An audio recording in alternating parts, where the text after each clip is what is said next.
coach is. Oh well, they're good. He's going to be gone. The Gasemeister. I think they only kept him because they thought maybe he could run the table, and unfortunately, how the Rams, a fairly talented team, where you could have made a case like they could possibly be one of the more dangerous teams in the NFC, how they slipped on a banana peel on this one, I don't know. They had earlier in the game they had a field goal or a punt block and an interception by Goff that allowed the Jets to kick 2 field goals, and they only won by 3. I mean, that was the difference in the game. Was those 2 early turnovers, and just also Goff. Again, we're not really going to get into this, but like Goff is going to be an issue until they get an upgrade for the Rams in terms of like their ceiling. I don't know they're close to a Super Bowl, but Goff is in that same, for me, he's in that same ranking as let's say Phillip Rivers, always a bridesmaid, never a bride, never going to happen. Kirk Cousins, never going to happen. You love picking on that thing every week. Yeah. Let's see, ding, Kirk Cousins. Where's my bell? Well, hey, speaking of Kirk Cousins, your boy Trubisky, finally, gets a shot. Fighting for a job there, buddy.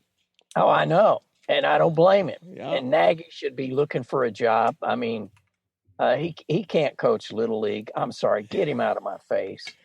You don't like that gator look he's got going with that hat and stuff? You don't like that? No. Oh, yeah. So, there's a lot of good teams in the playoffs. The picture's coming together, isn't it? Yeah. Well, I guess the standpoint for since we're talking about that game, if the Bears are going to make a run, and obviously they possibly ice the Vikings' chances. Yeah, I think you're right. The reason they're going to make it is because of the emergence of Montgomery. How they've changed the offense, and they've made Montgomery the focal point. As nice as the Trubisky story is for these wins, it's mainly David Montgomery. He had 146 yards rushing, 2 touchdowns, 16 yards receiving. The last 4 games, even though albeit there's a loss, 2 losses in there to the Packers and Lions. Right. He's up for 434 yards, 5 TDs, rushing, 137 yards receiving, and a TD. It's just amazing to me how poor they were through that stretch with Nick Foles, where he's always in the shotgun. Yep. And because of that, Montgomery can't run downhill. And all of a sudden, they put Trubisky where he's willing to play under center. And because of the bootlegs and being able for him to run, because I think Trubisky had 30 yards rushing too. Just the threat of him running opens up these holes for Montgomery, and Montgomery is looking like like the next Neil Anderson. I'm not going to say Walter Payton. I was going to say Rashaan Salam, but you want to go Neil Anderson. Rookie year Rashaan Salam or A-Train. Yeah, right. Okay. A-Train. Woo, that's a good one. But, yeah. Hey, can we just say that Deshaun Watson is just lost and never going to happen? The Texans are just a miserable team. He's just going to be – it's too bad. The guy's talented as can be, but nothing's ever going to happen for that guy. No, he's one of those that's just that luck of being with a bad team. It's like Stafford. Yeah, true. Good point. You get guys who have talent, but the break just doesn't go for them. Make the Benjamins, and that's it. Yeah, get out. Yeah.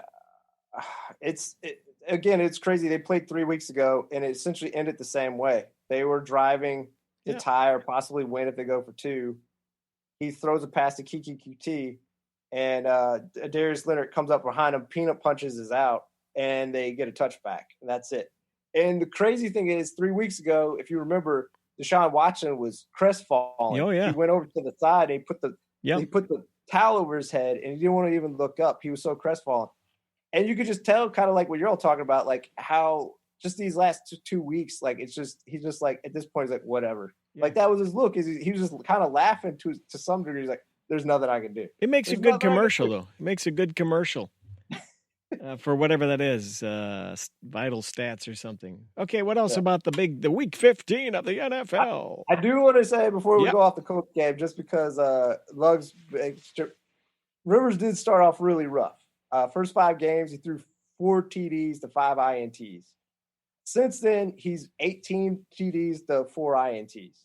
Like, he's playing exceptionally well. A lot of it has to do with T.Y. waking up in the last month. But this team is rolling. The defense, DeForest Buckner had 3 sacks. Taylor had 83 yards rushing. They're getting the running game going. Rivers is playing well. They are going to be a tough out in the playoffs. See, Lugs, there you go. That's it. Yeah. Whale, Sure. let me say this about Whale. We can bet bologna sandwiches on that, Jack. Bologna. Can we upgrade that? Everyone loses on that bet. Or, salami, maybe. Hey.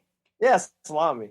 Well, go ahead. Right. Yes. But I'm just saying, Kansas City, they were lucky to win that game against the Saints. If that guy had gotten that ball in the end zone when they blocked the punt or whatever, it was Saints win that game. Stripped Robinson on the return. Yeah. I think the Chiefs can be had. I think.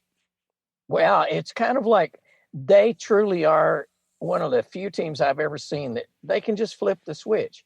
Like, they've got a 3rd and 12. They're going to get it. Yeah, Travis Kelce's going to find a spot. Mm-hmm. I mean, it's like there were points in that game where I'm truly convinced they had 12 men on the field on offense. It was like they're just was where'd that guy come from? Where did he come off the bench? But I give it to him, and I am going to vote for Andy Reid as the sexiest man alive. Can you explain that? You put that in our pregame production notes, and I really don't know what that's about. And I put a big red Sharpie by that, and I don't know what you want to talk about. It's just me goofing on Andy Reid. All right, good. You're goofing on like him. He needs more goofing. Yeah. I think one of my main takeaways from this game is I just Breeze like to be kind of like to agree with what you're all saying. The Saints game, this game was close. It really came down to Breeze. That first quarter was just shaking rust off because he had that big throw to Emmanuel Sanders at the beginning of the second quarter, and then that's when he started playing well. Like it took him a whole quarter just to kind of shake off. I mean, if he was playing halfway decent in the first quarter, yeah, maybe they end up winning the game. Because that touchdown, the very last touchdown, I mean, that's Drew Brees. I mean, that's a tough throw that touchdown to Humphreys. I mean, I think he was in rhythm by that, but it was just too little, too late. I also want to say it's bizarre considering how high scoring it was. Both defenses actually played really well. I know it's weird to say that, but particularly if I'm going to call out certain ones, the D line for the Saints. I mean, Mahomes was scrambling for his life through the whole game. And then the Chiefs secondary, Romo did a good job of showing like cut ups where like he showed snap and then like halfway through like 4 or 5 yards down a route, how all the corners were just on top of all the wide receivers, and that's why Breeze's numbers for his pass attempts and completions his completion percentage was so low because, to be fair, he had nowhere to throw. Like his receivers were just getting kind of dog walked. Plus, I think that layoff. Plus, the man is just injured, and he's 40 years old. Yeah. You could see it in his eyes. One of the things I took away from that game was when that one receiver Cook missed. Jared Cook. Yeah, he missed what he needed to do for a completion for that first down. And they go to the sideline, and Breeze is trying to talk to him, and he's blowing Breeze off. He's just like, no, man, I don't want to hear you. And I'm thinking, dude, you're a small-time receiver. You got one of the greatest quarterbacks in the history of the game trying to tell you how this thing would work better, and you're blowing him off. They should fire his ass, yesterday. They're not going to do that. They're not going to do that because, again, since all these guys have problem with separation, he's probably one of their best athletes they have while Michael Thomas is out. So I don't think. I know. But that's not a real high recommendation just because we got nobody else to go to. I don't think the Chiefs make it out of the AFC. There's too many good teams. Too many good teams there. Steelers, Bills, Titans. Can I give you who I think it is? Yeah, go. I think currently right now, and obviously everything can change week to week, but currently right now, the way they're playing, Buffalo is the second best team in the league. Yeah, And good. Josh Allen probably will not win it. He at least deserves some MVP votes. He's thrown for 4,000 yards, 3 touchdowns, or 30 touchdowns, and he has 8 rushing touchdowns. He didn't. Not enough cred yet, though, right? Not enough cred. I think that's it. I just think, the recognition that Mahomes and Rodgers get is so much. But the Bills are playing, and they might even be playing better currently than KC. But they are the second best team. And I would say this about the Bills: I think they have hit on all cylinders when it comes to coaching decisions, general manager decisions. They have built that team. They said Josh Allen is our guy. They stuck with him in the first season when he was a raw talent, no development, and now he's in third season? Third season. Mm-hmm. Yeah, and you can see it. They have stayed with him. They've stayed with the offensive coordinator. Sean McDermott is a smart coach. Yep, I think you're right. They're hitting on all cylinders. Yep. For all that you can say about, say, like the Texans having no coach, no GM, or whoever you can name, Buffalo has done it beautifully.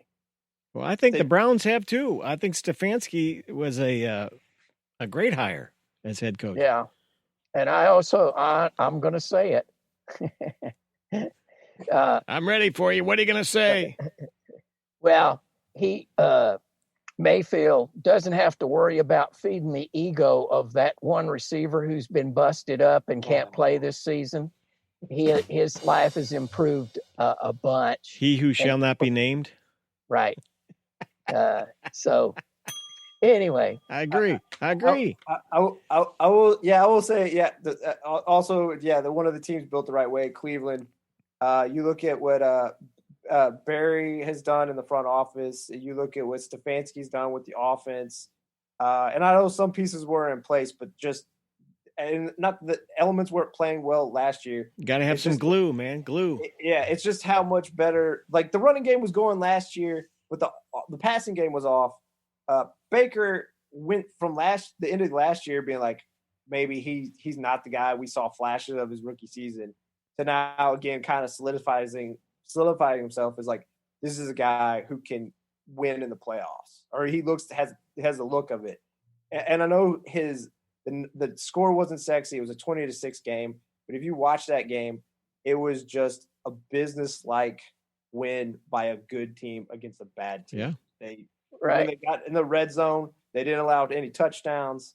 They controlled the clock, and they scored just enough that they needed to. They didn't need to pour it on. And they're young.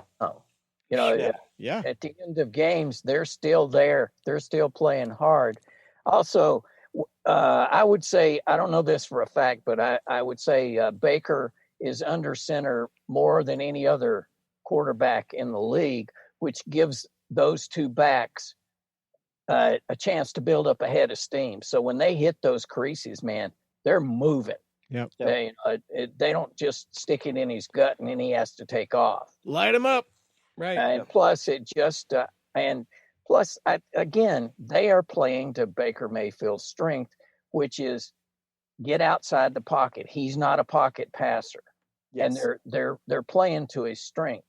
I think, it's sort of a broken record, but a good coach plays to the strength of his players. Just is. And that's why I was on Bruce Arians. He's not playing to the strengths, but they are in Cleveland.